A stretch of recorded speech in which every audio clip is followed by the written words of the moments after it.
How to disable private server on Roblox. So first what you want to do is just go to the Roblox website and now just simply click on your inventory.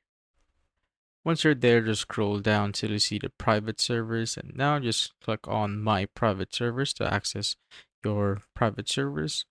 Once you're there, just scroll up and here you will see all of your active private servers.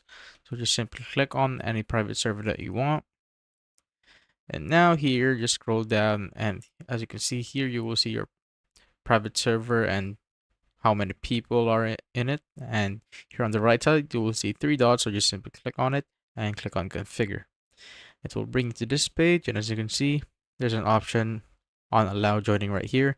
So disabling this makes a private server inaccessible for you and other users that you have invited to this private server and invalidates the current link code. So if you want to disable it, just simply click on this button right here.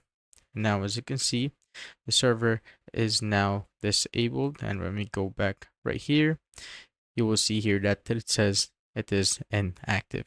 And that's how you basically disable private servers in Roblox.